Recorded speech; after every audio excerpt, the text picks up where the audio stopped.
अस्सलाम वालेकुम व्यूअर्स। मैं हूं जी चौधरी।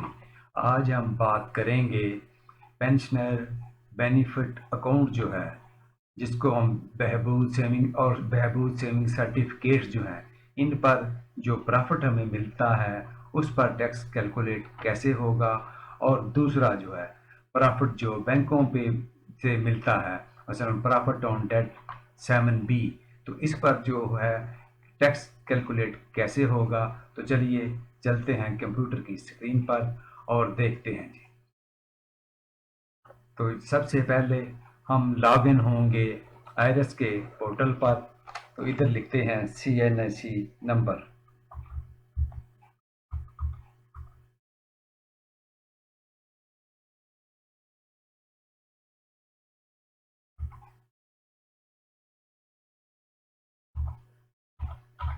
और उसके बाद लिखते हैं जी पासवर्ड।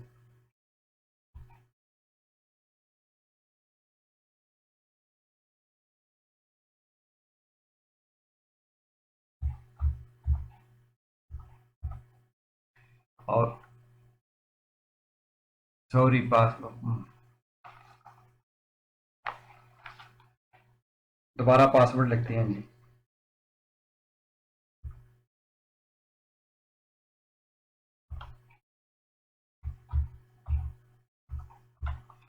और करते हैं जी लॉगिन। तो अब हम आ गए जी आईआरएस के रिटर्न के पेज पर। और इस जगह हम देखेंगे कि रिटर्न जो है वो कैसे फाइल करते हैं। तो सबसे पहले रिटर्न को ओपन करने से पहले तो एक केस स्टडी मैंने वो बनाया हुआ है, सबसे पहले उस पर नज़र डालते हैं जी। तो ये एक पर्सन है जी, जिसकी पेंशन जो है वो आ रही है पर मंथ 65,000 रुपया। और उसकी एक साल की पेंशन जो है 12 मंथ से हमने उसको मल्टीप्लाई किया तो वो 7,80,000 होगी।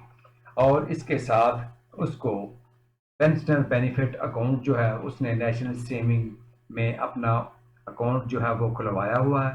और उस पर उसे जो प्रॉफिट पर मंथ आ रहा है वो 30,000 का प्रॉफिट जो है आ रहा है। तो उसका साल का अगर हम उसको भी 12 से मल्टीप्लाई करते हैं तो वो बन गया जी साल का 3,60,000 रुपया। और एक तीसरी शक्ल वो ये कि उसने का बैंक में प्रॉफिट जो है वो भी आ रहा है। उसका बैंक में अकाउंट है, सेविंग अकाउंट है। और उसका अगर हम सपोज करें कि 4,000 रुपया पर मंथ, वैसे तो वो 6 माह के बाद जो है उस पर प्रॉफिट जो है वो लगाते हैं, लेकिन अगर उसको हम पर मंथ के हिसाब से कैलकुलेट करें तो सपोज हम ये फर्ज करते हैं कि उसका 4,000 रुपया जो है वो आ रहा है जी प्रॉफिट। और उसका एक साल का प्रॉफिट जो है वो बना 48,000। तो वो साल का 48,000 रुपया प्रॉफिट ऑन डेट उसका बन गया। तो अब हम चलते हैं अपने रिटर्न वाले पेज पे और चल के देखते हैं कि इसको हम वो कैसे जो है इसकी इनपुट लेंगे और कैसे इसको लिखेंगे। तो सबसे पहले तो हम लिखते हैं जी कि बहबूद सिंह सर्टिफिकेट जो पेंशन इससे उसे आया जी 3,60,000 रुपया। पहले तो हम ये लिखते हैं।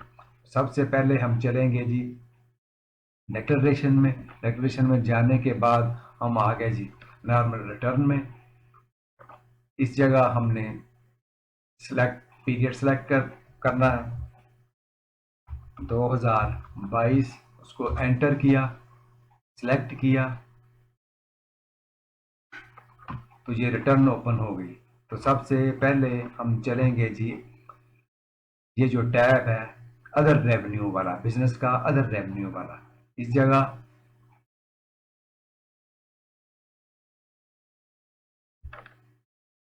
Business other revenue, business receipts, पीछे चलते हैं दोबारा जरा, ये बिजनेस रिसीट्स में आएंगे हम। तो जैसे ही हम बिजनेस रिसीट्स में आ गए तो इस जगह उसकी आ रही है पेंशन और ये आ रहा है जी उसका यील्ड ऑन बहबूद सर्टिफिकेट ओब्लिक पेंशनर बेनिफिट अकाउंट। तो इस जगह हम वो लिखेंगे जी 3,60,000 रुपया।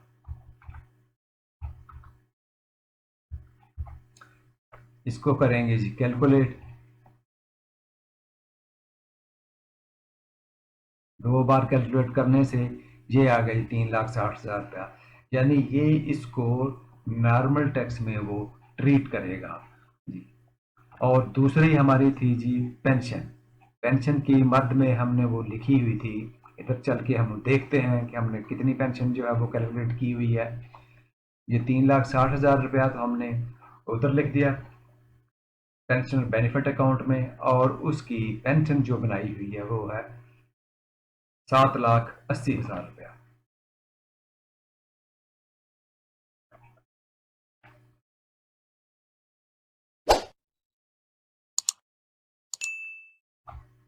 तो चलिए इधर लिखते हैं जी उसकी पेंशन 7,80,000 रुपया। और चूंकि ये सारी की सारी एग्जम्प्ट है तो इस कॉलम में भी हम लिखेंगे 7,80,000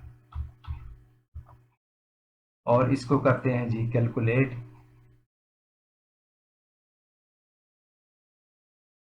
तो चूंकि इस पर कोई टैक्स नहीं लगना, इसलिए हमारे normal subject to normal tax में हमारा जो है वो इनकम जो आई है वो है जी 0।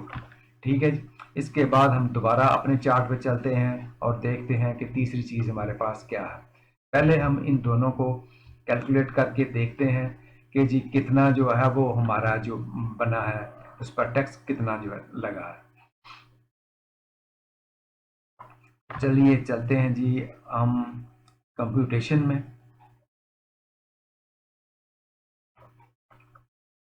Tax adjustable. तो जैसे हम कंप्यूटेशन में हम आए तो ये देखें कि जी उसकी टोटल इनकम जो है ये बनी है जी 3,60,000 रुपया। तो चूंकि नॉर्मल टैक्स में 4 लाख पे कोई टैक्स नहीं है, दूसरी इनकम जो है वो उसकी है पेंशन की, उस पर भी कोई वो वैसे ही एग्जाम्प्ट है। तो इसका मतलब है कि इस पर उसे टैक्स जो है वो कोई नहीं लगा, ये लगा, ये देखें जी 0 उस पर टैक्स है, उस पर कोई टैक्स जो है वो चार्ज नहीं हुआ। तो चलिए अब हमारे पास तीसरा जो एक सिनेरियो था वो ये था कि हमारे पास बैंक का प्रॉफिट जो है वो भी आ रहा है जो कि है 48,000 रुपया। तो इसको हम कहाँ लिखेंगे, चलिए चल के देखते हैं जी। तो हम दोबारा आते हैं जनाब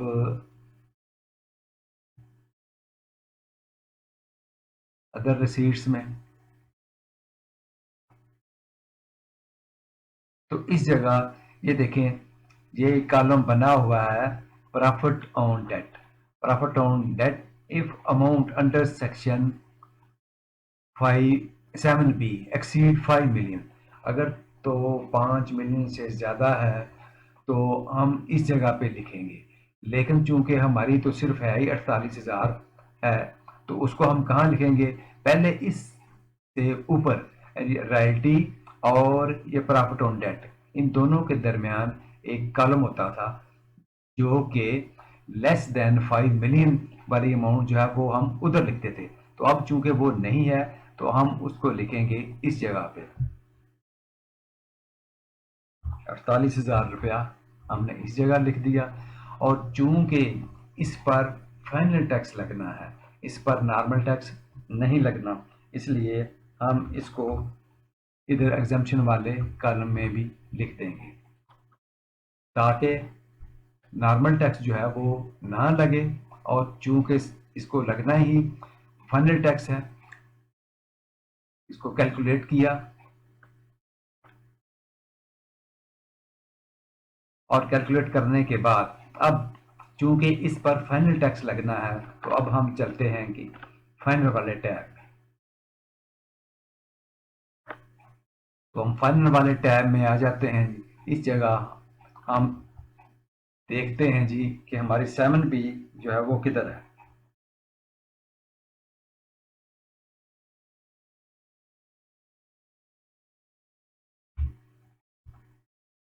इसको हम फाइंड कर लेते हैं जी।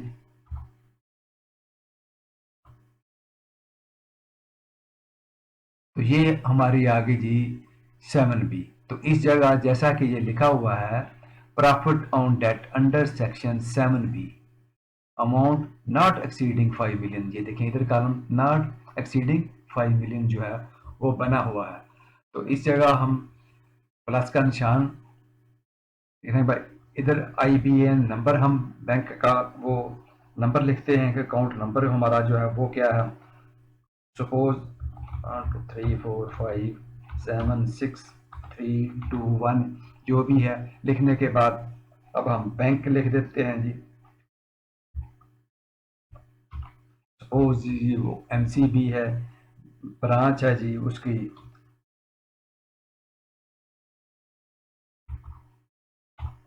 गुलबर्ग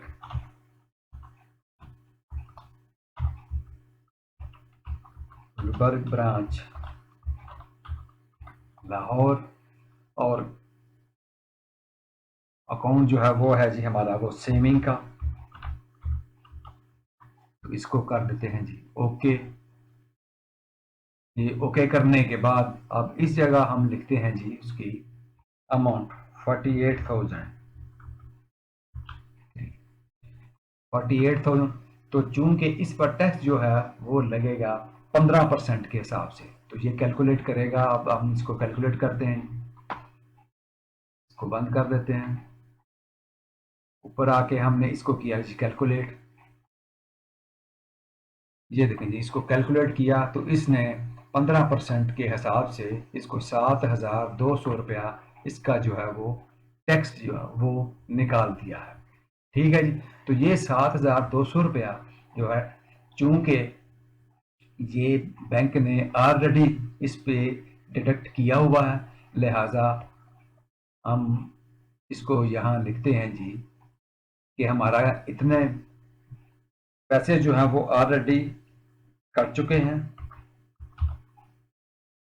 और अब दोबारा आप इसको कैलकुलेट करते हैं तो ये 7,200 रुपया हमारा डिडक्शन में भी आ गया और उधर भी आ गया। अब चलते हैं जी कंप्यूटेशन में, चल के देखते हैं कि क्या बना। अब ये देखें कि इस पर ये जो फाइनल टैक्स था वो उसने 7,200 रुपया उसका वो निकाला था, और 7,200 ही हमारा जो है वो विद हेल्ड हो गया। लिहाजा उस पर कोई अब बैलेंस टैक्स जो है वो हमारा ज़ीरो रह गया। अब ये सारा प्रोसीजर हो गया कंप्लीट। ये इसको मैं आप दोबारा ज़रा आपसे इसका डिस्कस करता हूँ। देखें जी पेंशन थी 7,80,000 सालाना बनी। इस पर उसने टैक्स जो कैलकुलेट किया, ज़ाहिर ये सारी की सारी एग्जम्प्ट है, लिहाजा इस पर टैक्स कोई नहीं लगेगा। ठीक हो गया। अब आ गया जी उसका पेंशन बेनिफिट अकाउंट में उसके थे बने साल के 3,60,000 रुपया। तो इस पर नॉर्मल टैक्स लगा, लेकिन चूंकि ये भी 4 लाख से कम था इसलिए इस पर भी टैक्स नहीं लगा। अब आ गया जी 7B, प्रॉफिट ऑन डेट, जो कि उसका बैंक में पड़ा हुआ था, वो था 48,000, 48,000 रुपया था। इस पर उसने 15% टैक्स जो है वो कैलकुलेट किया 7,200 रुपया। तो ये 7,200 रुपया जो टैक्स इस पे कैलकुलेट हुआ वो ऑलरेडी बैंक ने पहले ही डिडक्ट किया हुआ था, लिहाजा वो दोनों बैलेंस हो गए और हमारा टैक्स आ गया ज़ीरो। तो चलिए ये कंप्लीट रिटर्न होगी, ये कंप्लीट। अब हम चलते हैं जी थोड़ी सी चूंकि वेल्थ स्टेटमेंट की तरफ, क्योंकि वो भी अब इसको कंप्लीट करना है। सबसे पहले आएंगे जी वेल्थ स्टेटमेंट जाने से पहले पर्सनल एक्सपेंसेस आएंगे। तो हम आते हैं जी पर्सनल एक्सपेंसेस में। तो इधर ये देखें जैसा कि पहले की तरह आम पर इधर टोटल आ जाएंगे पर्सनल एक्सपेंसेस, उसके टोटल कितने हैं साल के हुए। यहाँ पहला ये कॉलम पहला आ गया जी रेंट का, दूसरा आ गया जी टैक्सेस। सपोज वो देखें 7,200 रुपया हमारा जो टैक्स लगा था उसको हमने इधर लिख देना है, ये टैक्सेस आ गए। और इधर रेंट, सपोज वो कहते हैं जी साल का सालाना अगर जो रेंट है आप रेंट उसका कोई भी नहीं है। ये इसके आगे टैक्सेस आ गए। उसके बाद आगे जी व्हीकल की कोई मेंटेनेंस है। सपोज उसको कोई 6,000 या कोई अपना वो डाल देते हैं जी 60,000, उस पर हमने डाल दिया। इसी तरह आगे आगे जी ट्रैवलिंग ट्रैवलिंग भी कुछ खर्चा आ गया। बिजली के सपोज हम कहते हैं जी 2 लाख आ गया 5।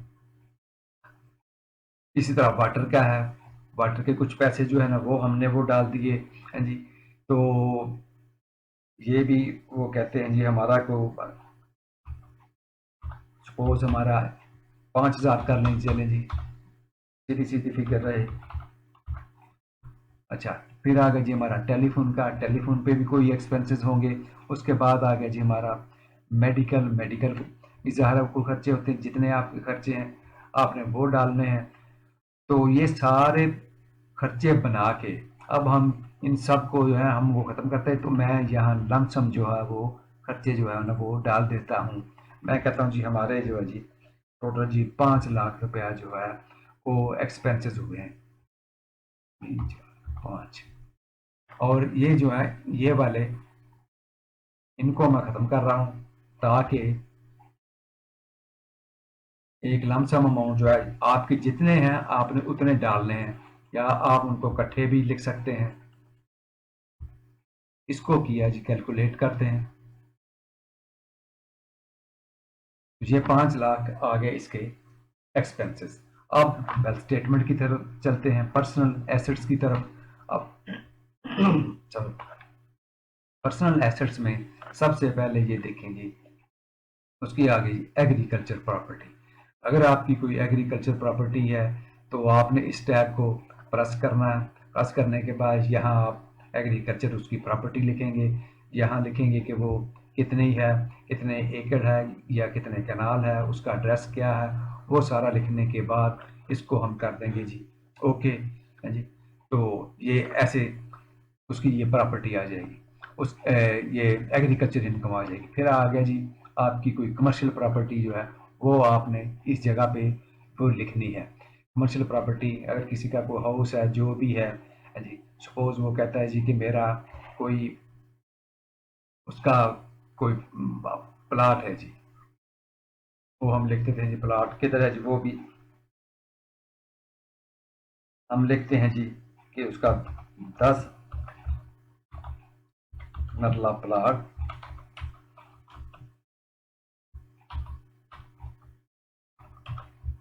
शादमान टाउन लाहौर। ये हम देखिए इसको ओके करते हैं जी। ओके करने के बाद यहाँ हम फिगर लिखते हैं। वो कहते हैं जी सपोज हम कहते हैं जी ये जी 40 1 लाख का जी है। और ये लिख दिया। ये लिखने के बाद आ गया जी बिजनेस कैपिटल। चूंकि हमारा बिजनेस कैपिटल कोई नहीं है लिहाजा हम वो नहीं लिखेंगे। उसके बाद आ गया जी ये बैंक। बैंक में आपका ज़ाहिर है वो अकाउंट आपने पहले ही वो बताया हुआ है, तो बैंक अकाउंट इधर वो लिखेंगे। वही बैंक का नाम लिखेंगे, ब्रांच सेविंग्स अकाउंट, सेविंग और ब्रांच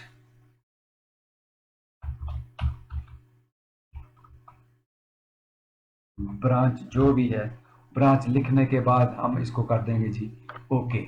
ओके करने के बाद सपोज आप कहते हैं जी कि उस वक्त कैश एट बैंक जो है ना उस पर उसके पड़े हुए हैं जी कोई 5 लाख इसमें कर लें जी।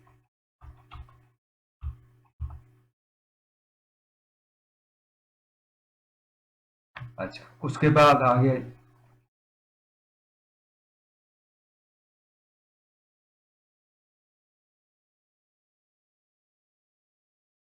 नेक्स्ट उसके बाद नेक्स्ट आ गया जी अगर इसके अलावा भी कोई कैश है तो वो आप मज़ीद आप बैंक अकाउंट है तो वो भी आप इसमें लिख सकते हैं।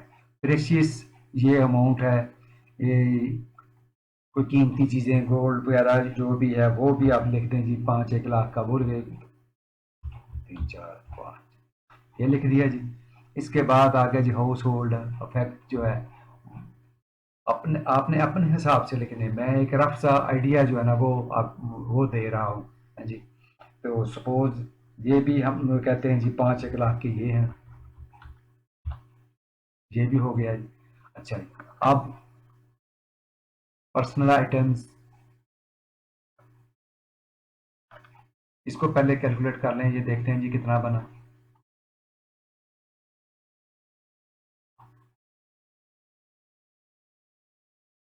अब पर्सनल आइटम्स हैं उसके वो को लिख लेते हैं जी हम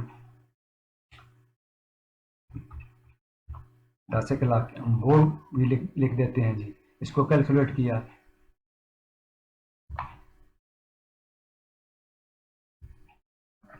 अच्छा, उसके बाद एनी अदर एसेट्स आ रहा है, कैश इन हैंड, ये कैश इन हैंड जो है ना, ये मैंने इसको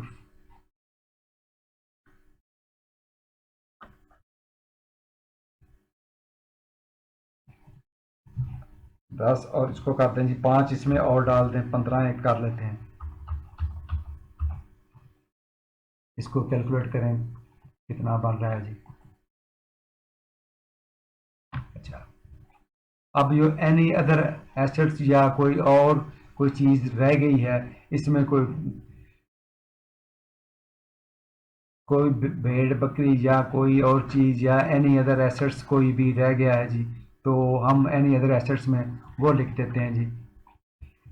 अदर्स में इसका कॉलम जो है ना वो आप इसको सारा वो कैलकुलेट करके उसको ओके करके ना लिख दें। इसमें सपोज हम ये कहते हैं कि हमारे कुछ को मज़ीद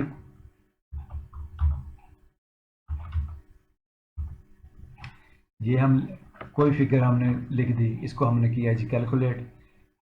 ये कैलकुलेट करने के बाद ये सारा कैलकुलेट हो गया। अब आ गए हम रिकन्सिलेशन में। रिकन्सिलेशन में हम ये कहते हैं जी ये तो हमारी एसेट्स बने इस साल के, तो इसमें हम कहते हैं जी हमारे पिछले साल के जो एसेट्स थे वो थे 65 लाख के।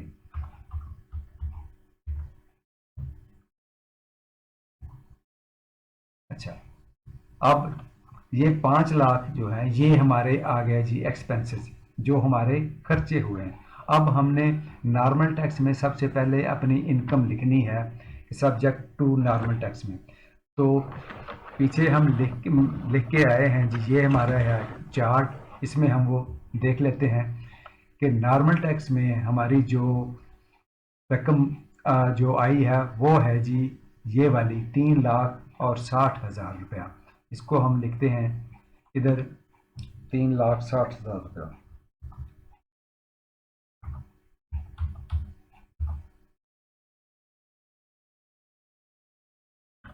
और इनकम एग्जाम, जो इनकम एग्जाम्प्ट हुई है हमारी पेंशन, इसमें हम चार्ट में हम देखें अपने में, ये देखें 7,80,000 ये जो हमारी पेंशन थी ये वाली, ये सारी की सारी एग्जाम्प्ट हुई है। इसको हम लिखेंगे उधर इस जगह,